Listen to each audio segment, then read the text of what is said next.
welcome back to another episode of the Sky Society podcast. Today, I am so excited to be chatting with Crystal Simile. She is the Global Affiliate Marketing Manager at Princess Polly. Welcome, Crystal. Hi, thank you so much for having me. Thank you so much for coming on, Crystal. I'm super excited to chat with you about your career in affiliate marketing. Crystal is now at Princess Polly, where she's been for about 3 years and has started at affiliate manager and is now global affiliate marketing manager.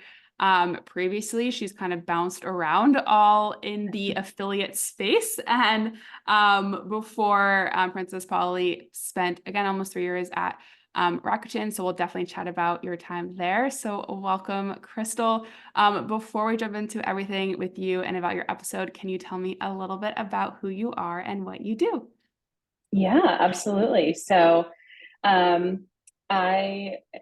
been working in affiliate marketing since I was an intern in college, and I don't want to date myself, but when I was taking advertising classes, affiliate marketing was not part of that. So every time I think about that, I think it's hilarious how far it's kind of progressed.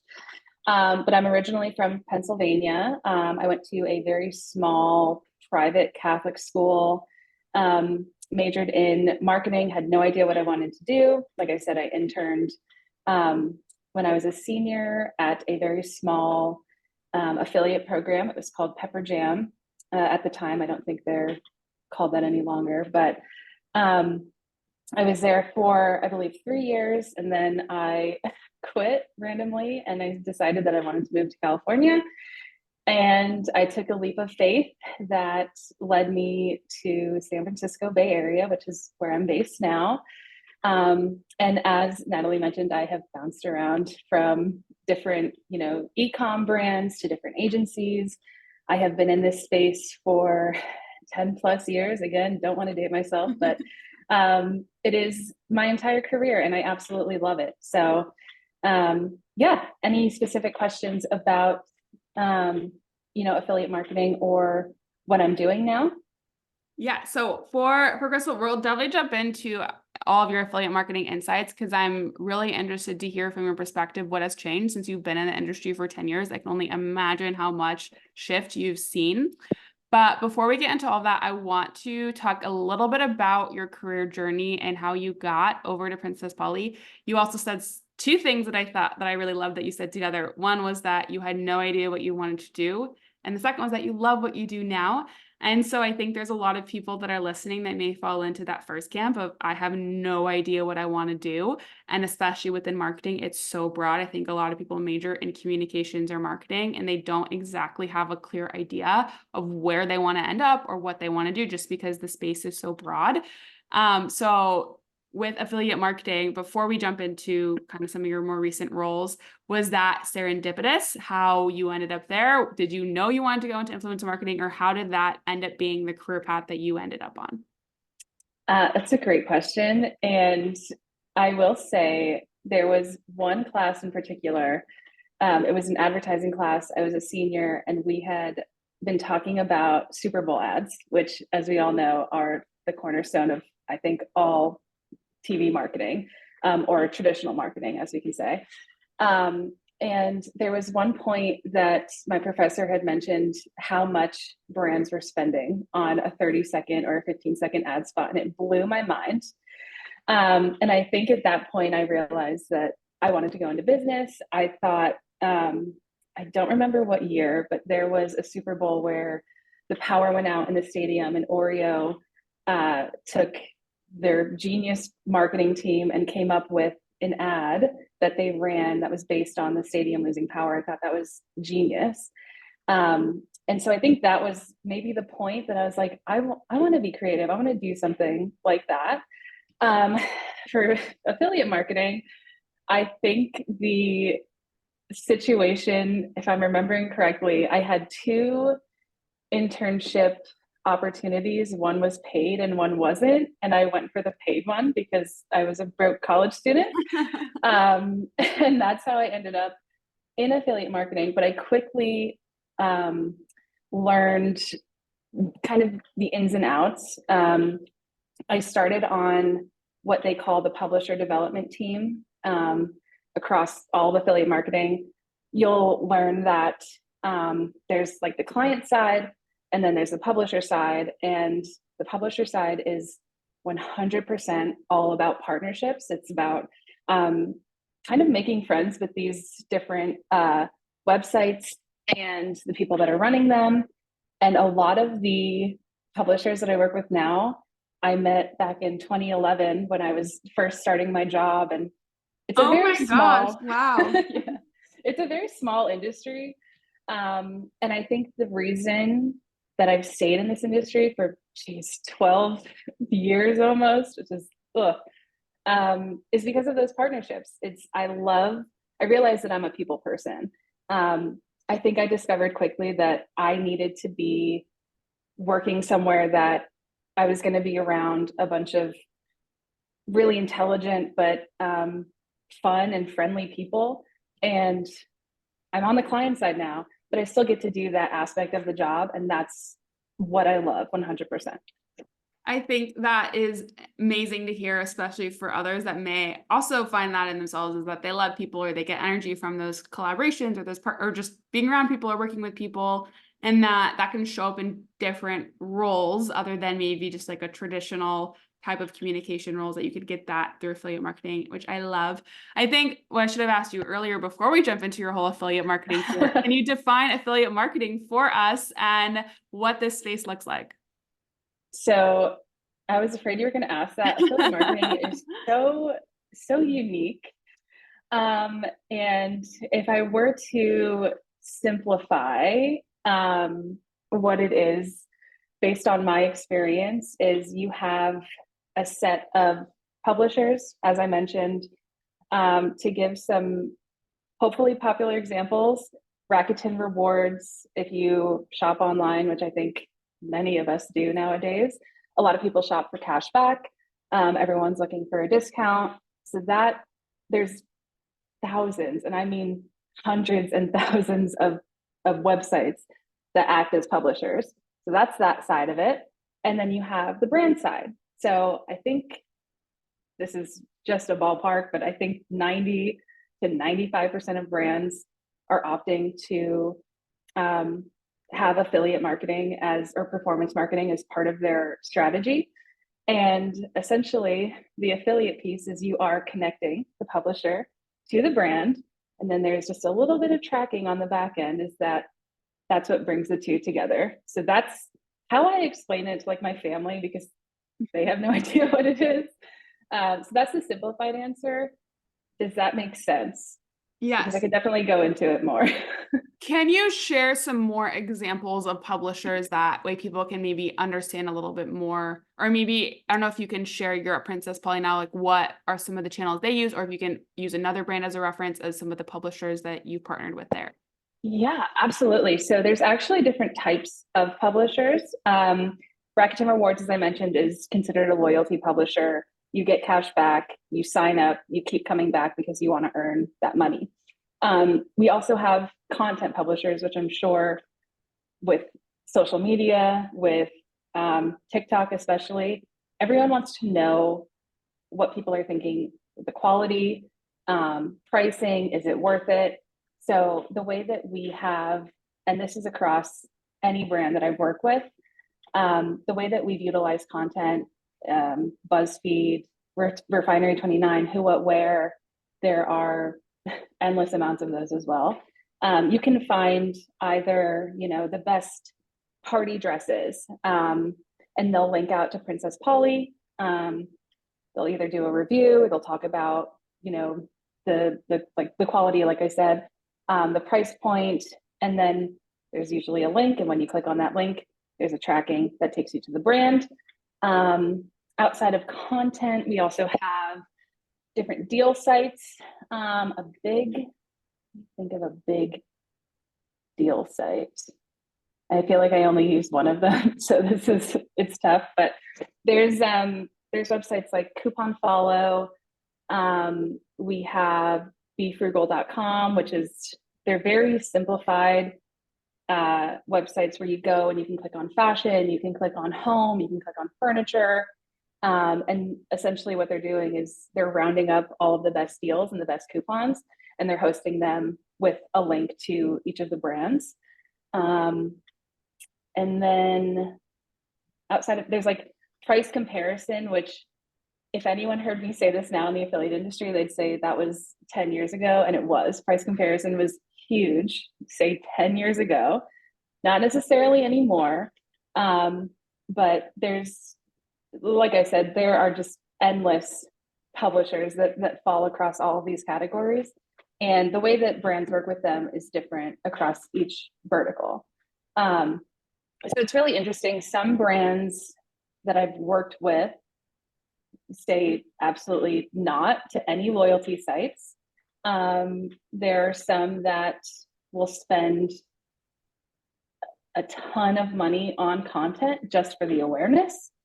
So it really depends on the brand strategy. It depends on, budgeting. It depends on what your goals are for the year. So yeah, it's interesting and it's unique and it's thank you. It changes all the time too. So what I say now in 6 months might not be relevant anymore. It really does evolve constantly. Yeah. So at its essence, it's you are overseeing partnerships or relationships with third parties that are referring back to the product through affiliate links that are a driver of sales through affiliate links that you're tracking. Perfect. Yes. I like the when, where, what example because I've definitely gone on there. And so if you see like a celebrity's look, maybe it's like how to recreate their look for less, and they link out, to match Dua Lipa's dress. Like here's a very similar one at Princess Polly, and they're linking to Princess Polly. You are the one that's kind of helping facilitate that happen between Princess Polly and between when, where, what. Yes. In most cases, that's a yes. If we wanted to get really technical, we could go into sub networks, which a lot of content sites like Who What Where use a website called Skimlinks, which is it's like an aggregate of, they'll take all of these different brands and they'll set up a page for all of the content sites to go in, see what the commission rates are, see who they want to link to. They want to make sure that they're getting an adequate commission rate. So that's really technical, but you are absolutely right where it's they're referring the user to the brand. And as an example, a couple of years ago, I want to say this was like 2021 maybe, Ariana Grande tagged Princess Polly, and I think it was a story, it could have been a post, and Teen Vogue picked it up to refer people to shop these jeans at Princess Polly. And I think that was the first time as a brand we saw influencer marketing and content marketing absolutely take off. I mean, it was huge. It changed strategy for us because everything changes. We saw that, they were like, okay, now we know we can invest more into this vertical. So it's interesting how it works for sure. And do you work closely with the influencer marketing team with affiliates, or is that completely separate? It is also interesting. Each brand is different. I will say that influencer marketing is huge for Princess Polly. As you can imagine, Gen Z, all of our influencers are huge on TikTok. Instagram is still pretty big, but I think TikTok is honestly taken over. So we have a massive PR team who's actually handling those collaborations directly. But when it comes to content, we have a few different ways that we can work with content. Through the affiliate space is kind of the last, it's like tagging. It's not necessarily we're reaching out to those content partners directly. We do have a team that handles that, but we add the little tracking piece so we can see, well, how many clicks did it generate? How successful was this? Knowing that it's really strictly for brand awareness, given for performance marketing, everyone kind of leaves the content to go look for a code or look for the best price. So it's that also changes, it just depends on what the content piece is. It depends on who the influencer is. There's a lot of avenues and a lot of people working together.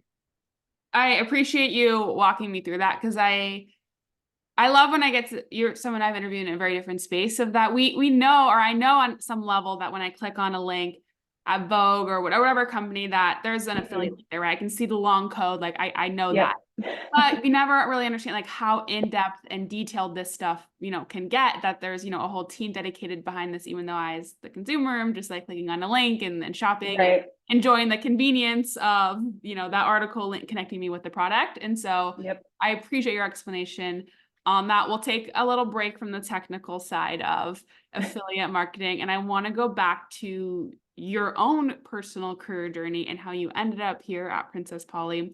And I want to rewind time a little bit and go back to Rakuten and how you started there and your time doing affiliate marketing over there. Yes.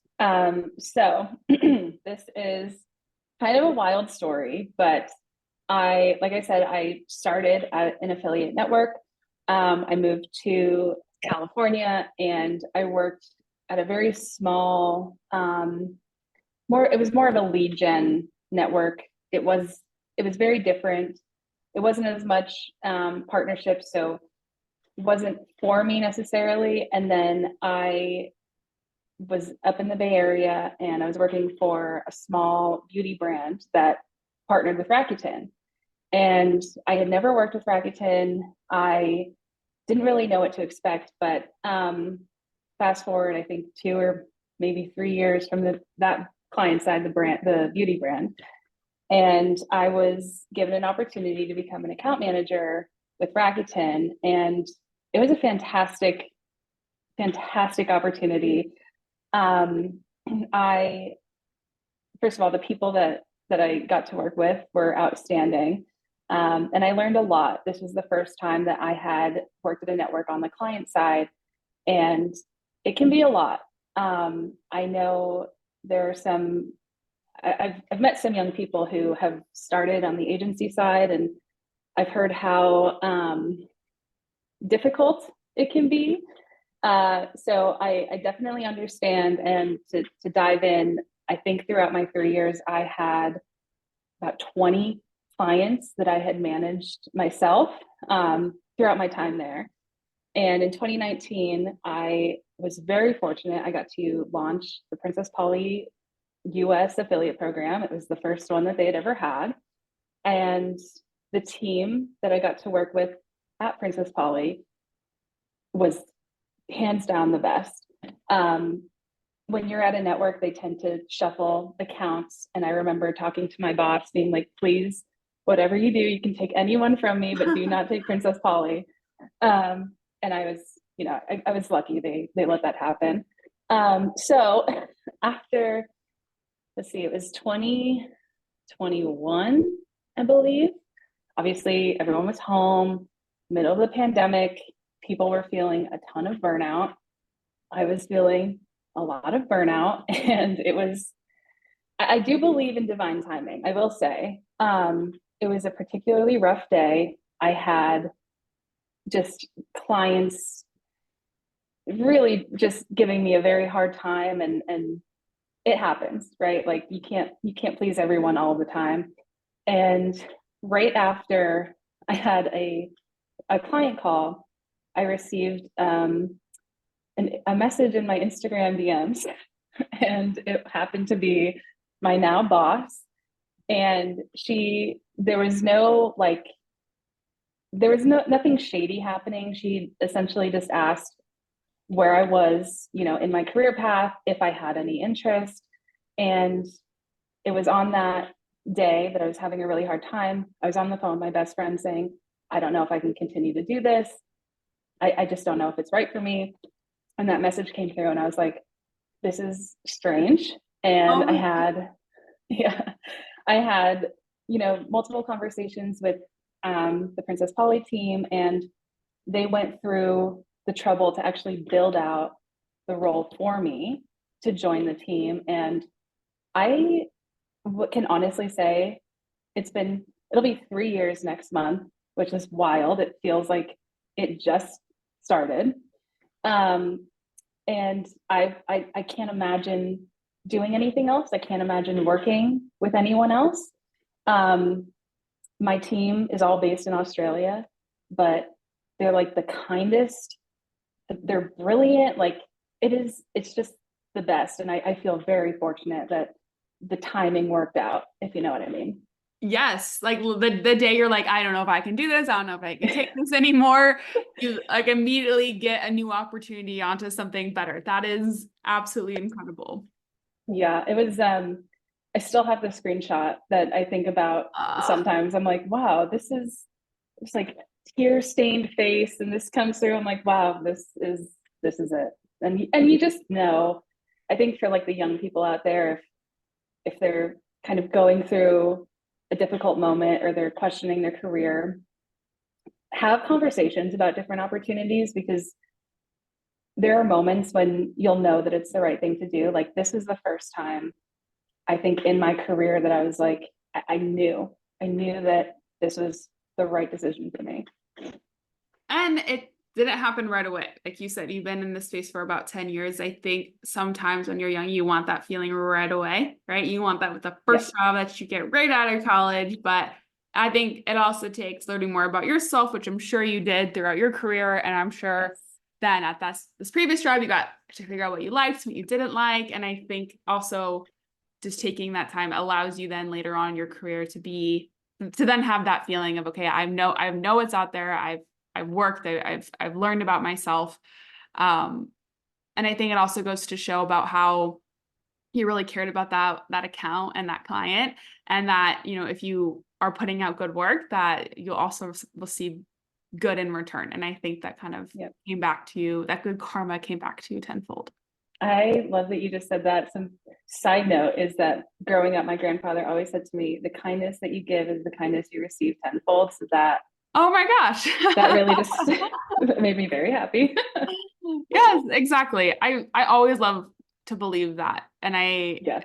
And I think that with everything that I do within my work too, of that helping others, and even if you may not see the return right away, or for you, getting, into a point where you're not super happy where you are, of that, it may not happen. For you, it happened, I think, perfect timing, but I think everyone, like you said, has their own timing for that.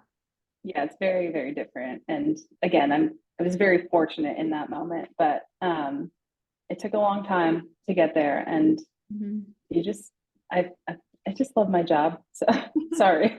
I I love know to I know hear some it. people are like out there that are in such a bad moment and I don't ever want anyone to be in that position, but it's when it's good, it's so good. And I really appreciate what you're doing actually to bring these stories out to these young people. This is something I wish I had when I was graduating college and or even trying to decide what I was going to do. I think this is just a fantastic idea. I really love it. Thank you. I appreciate it. I'm very grateful to be able to do what I do, and I'm super excited for this year's of getting to share everyone's different stories, because I also love hearing I love I love hearing that everything wasn't so good for everyone, because I think it's really Yeah. easy to look at someone's LinkedIn profile and be like, "Oh my gosh, like they've had an incredible career history." But I'll have on guests who are like, sometimes I'll have on guests that are like, "I just got laid off." Or they talk Mhm. about their journey of, not really knowing what they wanted to do. And I think that's really awesome to normalize, that it's okay to not have everything figured Mhm. out. It's okay if, some of the most incredible, most intelligent women I've talked to have had periods in their career where they've gotten laid off. And I think it's Yeah. really easy to compare your journey to everyone's, which is weird that we do it on LinkedIn now, Yeah. but it I happens. think that the main thing that I learned just going through my career was you cannot compare your story to anyone. I spent a lot of time looking at people on LinkedIn who had jobs that I was interested in, and I was like, I could never do it because look at their history. And it's just not how it works. I think like it now you just come to appreciate everyone's story. Everyone's coming from somewhere different. Mhm. um, and the bounce backs, especially during the all the layoffs during the pandemic. Yeah. A lot of them now have these really incredible stories of making their comebacks, and I think that's really beautiful and should be shared more. Truthfully, Yeah. And I want to dive a little deeper with you, since you are saying how much you love your job. And I do think that is a fortunate position to be in, because unfortunately not everybody loves their job. Can you share some of the aspects about what you really love about your job or what you've kind of learned about yourself that you need in a role to be happy? Yeah, absolutely. So I think the main thing that I've touched on multiple times is that partnership aspect.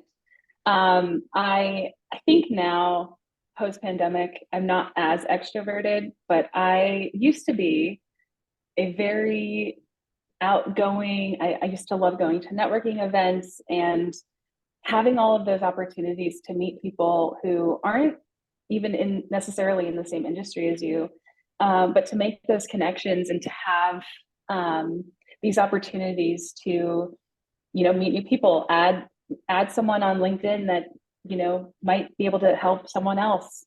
And so with my day to day is a lot of that communication. I know I mentioned a lot of the partners that I work with now I've known for 10 plus years. It's so weird to say that. So all of these industry events that I very fortunately get to attend, it's not only, setting up the strategies and talking through the success of the previous year and planning for the next year, it's catching up with people you've known for so long. And in addition to that is meeting new and innovative partners that you can potentially grow with throughout the next however many years. I think that is, well, actually, I know that is what kept me in this industry for as long as I have been and what is going to keep me in the industry. Um, on the other side of that, I know I said I don't think I'm as extroverted now. I think it's tough when we all kind of we all went through the pandemic. Yes. There's no way around that. And getting back into that extroverted mindset, I have found is very difficult for me. So I take these moments of, you know, right now I'm excited to go and see my partners in a week at a conference coming up, and I prepare myself. I'm like, I'm going to be talking to hundreds of people, and I mentally have to get there, and then I know that I have to take time for myself after. I think a really wonderful thing that Princess Polly does is they let you take that time, the time you need to reset your mental health. Um, and anything you need, they're there to support you. So that has been probably the best part of my job. Um, and just the team, the people that I get to work with. And it could be that most of them are Australian, and there is, from what I hear, a stereotype that everyone in Australia is just nice. I was fortunate enough to get to go and have a 3 week stay in Australia to go to a work event and Oh meet my my team. gosh. I was It, just about to ask you if you've been. I'm so jealous. it was, it was so beyond every expectation that I had. And I got to meet my direct reports who I had been working with for 2 years and had never met. And I mean, it is just such a great energy. Everyone, like I said earlier, they're brilliant, they're creative, and just kind. And that it's just different there than it is here in the US. And I really appreciate that as well. Princess Polly is based in Australia? I didn't know that. Yeah, so we actually just opened a US headquarter. Oh gosh. The end of 2021 or in early 2022, but the business started in Gold Coast, Australia, and um that's where the Australian headquarters are at right now. And Oh. man, is it stunning. Oh my gosh. Yeah, it's crazy how they've grown because they're huge in the US. So that's definitely Yeah. that's awesome that you're based out of Australia and an excuse to go to Australia is I mean 3 weeks, Yes. like that had to be amazing. I That was the last thing I had ever expected. And it just turned out that my boss was going to be out of town and they needed someone to speak on a panel at a Rakuten conference. And they asked me, and I was like, this is my nightmare, but I'm going to give it my best. And I'm so grateful because I got to go and to meet all of these people and to meet our Australian publishers who I don't even work with every day. So it was amazing. And Princess Polly, if you hear this, thank you so much. That is amazing. Do you find, because I know you mentioned that you're going to go to e-tail and there was another conference that you were thinking of going to. Is going to conferences a big part in your role, or is that just something that's new for 2024? No, this has been going on since I started interning. I think just given the nature of affiliate marketing and that it is partnership based, that conferences are just a natural part of it. I think, let's see, there are two affiliate summit conferences in the US. So the Affiliate Summit West is what I'll be attending next week. Rakuten does an affiliate conference every year. It's about 3 days. There's another affiliate network called Commission Junction that does a conference every year. And again, I think it's not what makes the partnership successful, but the face-to-face time that normally you're on the phone or you're just sending emails, it makes a difference. It really cultivates those relationships and it lets you have a deeper relationship, which sounds a little weird, but again, you're working with them so much. And if you're in the industry for years at a time, it's so small, you're going to continue to know those people, to grow with those people, and just maintaining those relationships. It's great. I think that's a good takeaway because I think the key throughout, or what's prevalent consistently throughout your industry, is that partnership aspect, is that relationship piece. So if someone's listening that's like, I really like that I really like building relationships, then you're doing the traveling, you're going to the conferences. And Yeah. I know some people just thrive in that environment or are really good at communicating or just like networking or meeting new people. And so I think that's really insightful to hear about the industry.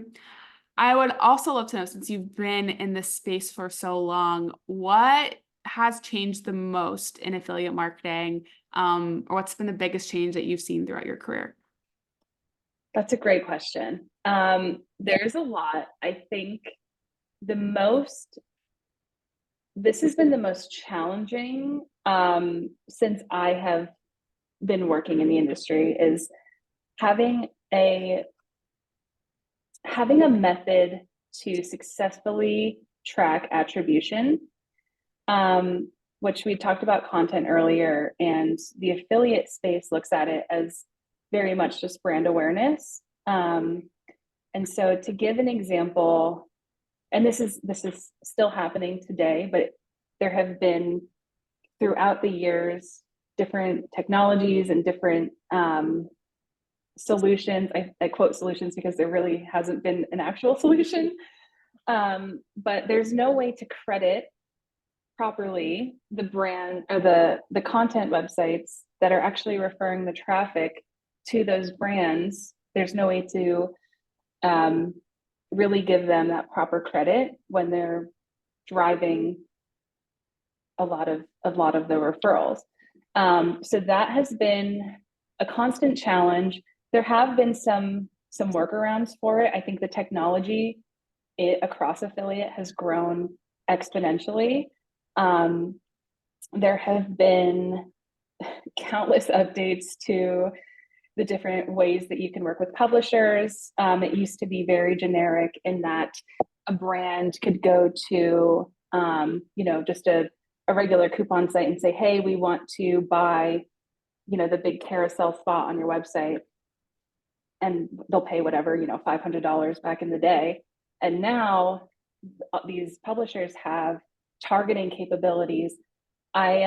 We've tested with a publisher that worked with some technology that allowed them to target and pull in the weather of certain locations so they can push winter coats in New York in January. Like it really is. I think the technology has been the strongest change, and it really allows for brands to think about their strategy and how to manage their budgets much better than they used to be. So where is the difficulty with tracking? Is that because they're not clicking on the link, they're making the purchase like opening up a new tab and searching somewhere else? Is that the biggest issue? Yeah, so for the most part, I think there's always a drop, say, and we'll go back to the who, what, where example, where they'll see the party dress, and they'll look at the different price, they'll click on it, it'll open a new tab. The tracking is there. If they continue to scroll and they don't see anything that they like, they'll open a new tab and say, Princess Polly discount, or they'll go to, their favorite deal site if they have one, and look for a coupon or cash back. And when they click on that link on the deal or cashback site, it automatically overrides the content link. So it's unfortunate. Like I said, there have been advancements. For example, Rakuten Advertising has a solution called dynamic commissioning, where you can offer a certain amount to that content site on a first click basis. I can, at least from our experience at Princess Polly, publishers are not super excited about this method. It's not being picked up a lot, at least for us. So we're exploring, different avenues, but yeah, that attribution piece it's been a struggle, I think, for everyone. It's interesting that you say that, because I was recently reading a report by Hootsuite about like a recap of 2023 marketing trends, and they had three big pillars. One was AI. I forget what the other one was, but one of them was attribution, and that, or just that brands want to better be able to try across all channels, like where their spend is converting, because it is really difficult, especially since there's so many places we're receiving a message, right? Like I may see the Princess Polly ad on my phone, but then then I go to I'm on my couch, I move to my desk, and then I just open up a tab and I go to Princess Polly, or there's so many different ways that I think that's interesting that you say that, because I think that's kind of universally becoming an issue among marketers. Yes, 100%. And there are platforms and solutions out there that offer different types of attribution or different ways to look at those conversions and where your money is being spent. But I can tell you that we haven't found anything significant yet. So we're, fingers crossed, we'll see what 2024 brings us. But that's where the issue has been for us, for sure. Especially when there's also a push from privacy, where now also consumers don't want you to track them, right? Like with Facebook, for example, you used to be able to know so much when you were running Facebook ads, and now, there's so much more privacy. So it's going to be an uphill battle with that one, but definitely exciting to see where that goes. We are, we're working right alongside with trying to find a solution for that as well. So it will be a busy and a very interesting year ahead. And then another question for you with affiliate marketing. What do you feel like will be a really big trend in 2024 with affiliate marketing, or what are you most excited about with affiliate marketing in 2024? That is a great question.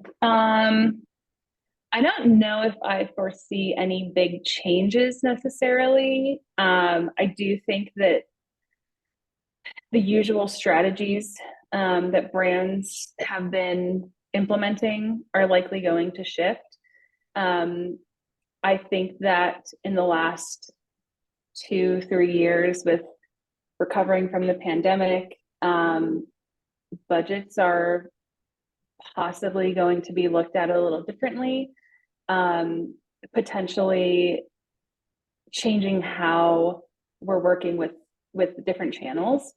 I know for us specifically, there's a lot of internal collaboration in trying to make decisions just based on what's going to work for the brand as a whole. What I'm most excited about. Um, I think this is somewhat of a twofold. We ran into some issues towards the end of last year with ad hijacking, which is just never any fun. It's the first time actually that in the 10 years of affiliate marketing, it's even come up for me. So I was learning a lot towards the What end of is last year. ad hijacking? Can you define it or explain? So yeah, it is it is a nightmare. I'll start with that. It essentially means that I'm going to go back and use a cashback example. Someone can sign up for a cashback account, say with Rakuten Rewards, and anytime they shop, it takes them to the website and they can't, the tracking link is there. They can make a purchase, the cashback goes to their account. There are users now signing up for these cashback websites and essentially creating Google business accounts and creating these Google click IDs out of their affiliate tracking links. Creating ads that look like branded ads. So like something that looks like it belongs to the brand. And when you click on it, it looks like a traditional tracking link. So it has been an absolute nightmare, but it's getting better. We're getting around it. So I think for 2024 is finding a solution and getting ahead of that, because it is an absolute nightmare. And it's not fair to the partners that we're working with who, we've had to be very strict with. But there's no real solution for this either. You have to be reactive as opposed to proactive. So I think, at least for now, in the start of 2024, a big focus for me is finding, a new path to working with these publishers, because the last thing we want to do is just abruptly end a relationship with someone based on something that a shady user is doing. So yeah, I think that's doesn't sound very exciting, but based on the trouble that I had the last few months of 2023, I'm excited to handle that. I love it. Yeah. That's terrible. I did not know people did that. And that's unfortunate to deal with. It's crazy, I will say. Well, Crystal, thank you so much for just sharing all of your insights on affiliate marketing and opening up about your career journey. This has been such a fun conversation. I could just keep talking with you and asking you more questions. But my last question I have for you is, do you have any advice for women in marketing, or for someone who would like to have a career like yours? Yes. Do not give up. If your path isn't going the way that you had planned. A big thing that I did throughout my career is I made it my mission to reach out to people on LinkedIn who worked at companies that I had admired. And it never hurts to send a message and just let them know that you're interested in a career in XYZ path and you would love to connect and maybe chat with them. It was always, even when it didn't pan out, that connection took me to other places. So don't be afraid to put yourself out there. Don't be afraid to talk to people. If there's someone who has a journey that you're really interested in, absolutely send a message. I've never had someone tell me that no, they can't have a conversation with me. So really take advantage of social media. I think it was never as big as it is now. So now's the time. I love that. Well, again, Crystal, thank you so much for coming on the Sky Society podcast. I so much appreciate it. And this has been so much fun. Thank you so much for having me. This was absolutely fantastic.